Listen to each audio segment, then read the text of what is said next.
আসসালামু আলাইকুম সুপ্রিয়, this is Jamiul Islam Jami from learning with YouTube channel. আশা করি তোমরা সকলে ভালো আছো।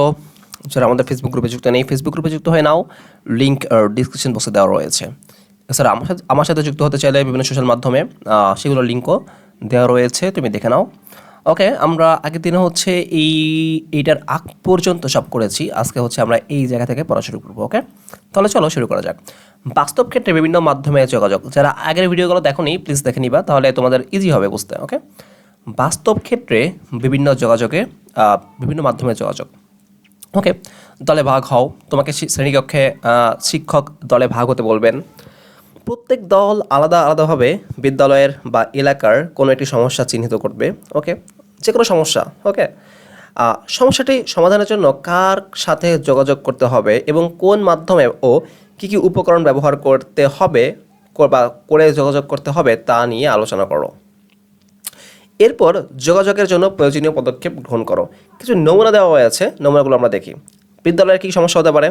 বিদ্যালয়ের খেলার মাঠ ব্যবহারের অনুপযোগী হয়ে আছে। কি করতে হবে? প্রধান শিক্ষক বরাবর একটা লিখিত নোটিশ বা একটা লিখিত দরখাস্ত দিতে হবে। সো এটা কী মাধ্যম? লিখিত মাধ্যম। কী উপকরণ লাগবে? কাগজ, কলম, তাই না? বিদ্যালয়ের গ্রন্থাগারে প্রয়োজনীয় বইয়ের সংখ্যা কম। এখানেও তাই সেম। গ্রন্থাগার যে ম্যানেজমেন্ট যারা আছে তাদের কাছে তুমি একটা দরখাস্ত দিবা। বিদ্যালয়ের সামনে শব্দ দূষণ, এইটাকে তুমি দুইটা কাজ করতে পারো। একটা হচ্ছে জেলা প্রশাসক, 2 নম্বর হচ্ছে কি বিদ্যালয়ের যে প্রধান শিক্ষক তার কাছে। ওকে, সো এইগুলো মূলত লিখিত মাধ্যম হতে পারে। তুমি সরাসরি স্যারের কক্ষে যেও যোগাযোগ করতে পারো, তখন সেটা হবে কি প্রত্যক্ষ যোগাযোগ, প্রত্যক্ষ, হ্যাঁ, ফেস টু ফেস। এলাকার সমস্যা, বিদ্যালয়ে আসা যাওয়ার পথের খারাপ অবস্থা। সো তুমি এখানে কি করবা?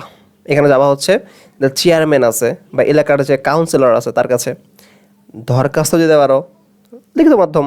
তুমি যে কাজটা করতে পারো, তুমি হচ্ছে সরাসরি যেতে পারো, প্রত্যক্ষ যোগাযোগ। ওকে, বিদ্যালয়ের সামনে রিক্সা ও গাড়ির জট, এটাও সেম। বিদ্যালয়ের কাছাকাছি একটি খালের উপর সেতু নেই। তো সেতু না থাকলে কী করবা? যাওয়া কেমনে? নৌকায় পার হতে হবে, অথবা মনে করো যে বাঁশের সেতু থাকতে পারে কোনো কোনো জায়গায়। সো এটা রিস্ক কী থাকে এটা, তাই না? যদি পা পিছলে যায় একবার, তুমি মনে করো টাটা বাই বাই খতম হয়ে যাবে, তাই না? ইয়েস। সো এটা এটা এটা খুবই গুরুত্বপূর্ণ। সো এইসব বিষয়ে আমরা কী করতে পারি? দরখাস্ত দিতে পারি। তখন কী হবে? কাগজ কলম উপকরণ লাগবে, প্লাস আমরা হচ্ছে সরাসরি সশরীরে যে তাদের সঙ্গে যোগাযোগ করতে পারি, তখন প্রত্যক্ষ যোগাযোগ হবে। তখন মাধ্যমগুলো কী হবে বা উপকরণ কী হবে? উপকরণ হবে হচ্ছে আমাদের বাক প্রত্যঙ্গ, চোখ, কান, নাক, এইগুলো, তাই না? অঙ্গভঙ্গি, এইগুলা। সো এই হচ্ছে তোমাদের যে নমুনাগুলো ছিল, নমুনাগুলোর কীভাবে করতে হবে সেগুলোর অ্যান্সার বললাম।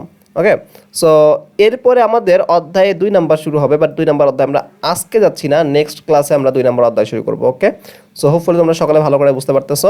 আমরা প্রথম অধ্যায়ে ফুল সলভ করেছি, এখন আমাদের পালা হচ্ছে 2 নাম্বার অধ্যায়ে।